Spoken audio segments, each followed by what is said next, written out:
Hello, I'm Dr. Daksha Bakre, consultant obstetrician and gynecologist working at Cloudnine Hospital, Bellandur, Bangalore. Bleeding in early pregnancy, causes and what you should do. If you encounter any bleeding or spotting in the early stages of pregnancy, it can be quite scary. There are several reasons why this can happen. The most common being it could be an implantation bleed. So when the fetus is getting implanted in the uterus, some amount of bleeding is common, and this bleeding is not at all harmful to your pregnancy.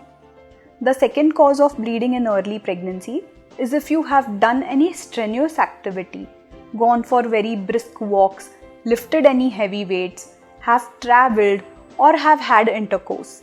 If any of these activities are causing bleeding or spotting, you should avoid these activities, at least throughout the first trimester.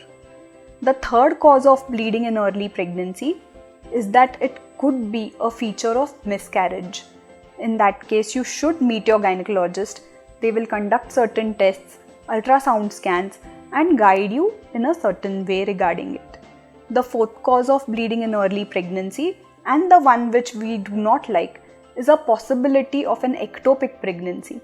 Ectopic pregnancy is a pregnancy which is stuck outside the uterus, somewhere in the fallopian tubes or near the ovaries or some other organ.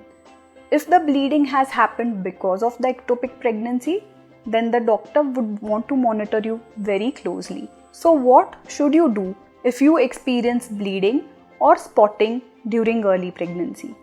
First, don't panic. Reach out to your gynecologist or go to the hospital so that they can help you. They will recommend certain injections or medicines and request for an ultrasonography that will clarify the situation, and the treatment will be done according to that. There is a risk of miscarriage mostly in the first trimester. That risk is about 5 to 10%. So if the bleeding has happened because of a miscarriage, there is nothing anybody will be able to do. But having said that, 90% of the times we are able to manage bleeding in early pregnancy fairly well without any complications, and you can continue to have a healthy pregnancy beyond that. Wish you a happy pregnancy and a safe childbirth.